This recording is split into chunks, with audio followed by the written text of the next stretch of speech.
Hey everyone, how are you doing? This is Carl Dorvil, and I was asked to give a talk or really talk about Father's Day a little bit and some advice I would give some young fathers. And so I want to take some time and share some advice. This is what I do. Not that this is the best way to do it or the only way to do it, but I was blessed to have a great father and a great parents, and so they shed some great ideas for me, and so I wanted to share them with everybody. First and foremost, I would say, kind of with your kids, more than anything, it's your job as a parent, it's our job as fathers to make sure that we create memories for our kids. And what I mean by that is do things that create traditions. Like one thing that me and Noah always do is when he gets out of the shower, we kind of have a theme song. We say, "Daddy and Noah, Daddy and Noah." We're all star team. You know what I mean? What you gonna do when Daddy and Noah come through?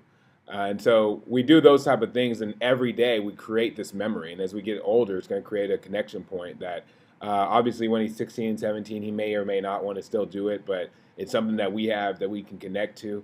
And I think it's really cool to create these memories for your kids. And it doesn't have to always be something that where you're spending money or going on a trip.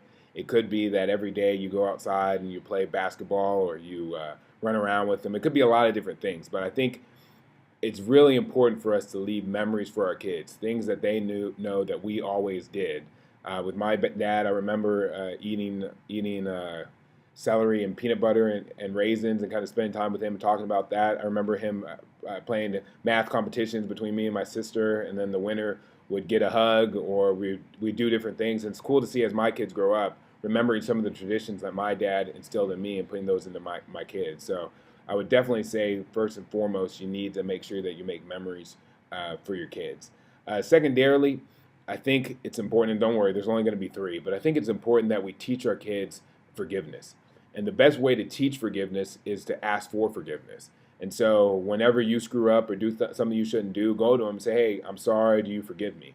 And with doing that with my kids, what I've noticed is that, and Noah's a little older, so Grace really doesn't understand yet. She's still just one, but Noah, I can tell when I say, "Hey, do you forgive me?" He really forgives me, and it allows him to ease whatever anger or stress they had. And then when he messes up, he knows he can say, "Hey, Daddy, do you forgive me?" If I say, "I forgive me," he knows Daddy still loves him and that he's going to be okay. But he messed up. He owned up for that mistake and he asked for forgiveness. And so, taking the time to ask your kids to forgive you, I think, can go a long way in the long run. And kind of finally, I would say just make sure they know what's important. So for me and my family, and for our kids, we say, hey, the five most important things in life are God, family, school, friends, fun. And so it creates an order that as we grow up, it creates kind of a value system of this is what we think is important. It's God, family, school, friends, fun. This is how you really should value it. And yeah, I have fun in there because you're going to have fun whether you like it or not.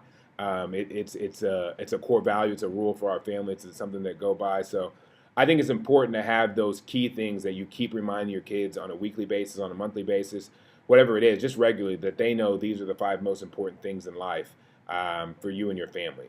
And I kind of what I'll end with is really just your relationship with your kids is ultimately going to shape their beliefs. People a lot of times babies aren't born with beliefs. Those beliefs comes by viewing people in their relationships and how people relate to them, and then those beliefs turn into a value system, and then those value systems dictate behavior. So it's really critical that you have positive relationships with your kids because when you actually love them, they will.